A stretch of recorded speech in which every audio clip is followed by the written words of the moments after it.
Africa's official unemployment rate has now reached an all-time high of 35.3%. Well, this data shows that South Africa is not creating anywhere near enough jobs, and the youth are among those struggling most to find the work.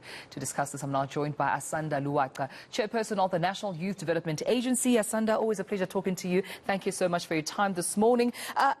When this bloodbath of, jobs came about, this information that we're now sitting at a rate of 35.3%, definitely the youth there impacted in a major way. I mean, your initial reaction to what this means to the youth of this country?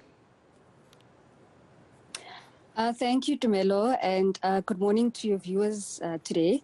Yes, I think, it really does paint a grim picture, particularly for young people. We know that, the country is really faced with, the complex challenges of poor economic participation, particularly amongst young people. And, what this really means is that it inhibits the country's economic development, and, it imposes an even larger burden on the state to provide social assistance. So when we have a state that has, one, a youth bulge, but two, the large majority of those, that particular cohort that is not economically active, that is not in education or training, it really becomes a problem, and it's ultimately a ticking time bomb.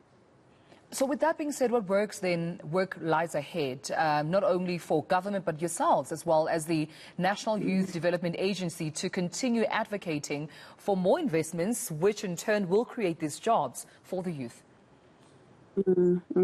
So, as part of our, concerted effort at the NYDA to fight, unemployment, poverty, as well as inequality, but particularly ensuring that young people are active players in the mainstream economy, the NYDA has really spearheaded and partnered with, Yoharambe and the Youth Employment Service to adopt this presidential pathway management program that is spearheaded by the presidency. And what we've seen is that, it has already resulted in many young people accessing job opportunities, but that's on the one side. But what we cannot avoid is that the issue that not every young person would want to find employment, right? So on the other side is to ensure that how do we capacitate young entrepreneurs so that they're able to access markets and that we're able to create linkages for them to be able to be job creators, because as these stats clearly speak to the fact that there's just not enough absorption of employment. So what we do want to encourage young people is to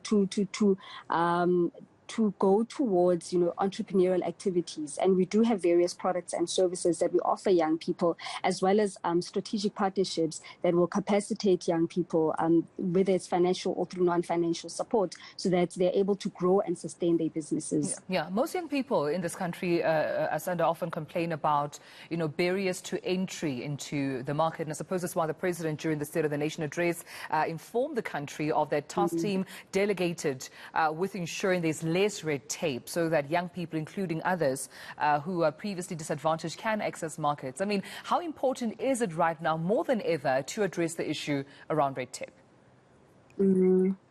It's critical, and the issues of red tape, and the president did mention this, as you correctly stated, that one of the areas or the certain clauses in the Business Act that make it costly for small and medium enterprises to be engaged in business activity.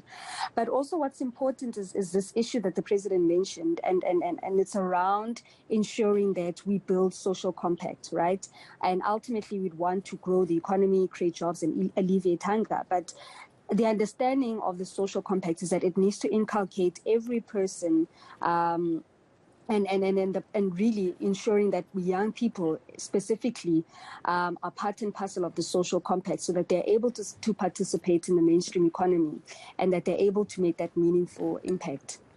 All right, well, we'll leave it there. I appreciate your time this morning. Asanda Luwaca, chairperson of the National Youth Development Agency, chatting to us about the latest unemployment stats. And quite important to have that view from the youth, or that youth voice, especially because we know out of that 35.3%, a huge chunk of that percentage, definitely, Gareth, will be affecting young people. Yeah, we even had Devin Merrigan talking about that youth unemployment rate. It's almost, and it should be, a stat all on its own, because that's the most worrying. Also, the number of youths who are A, unemployed, and B, those who are no longer looking for work. That employment apathy, I think, is a big issue. So I appreciate the NYDA speaking to us this morning. Now,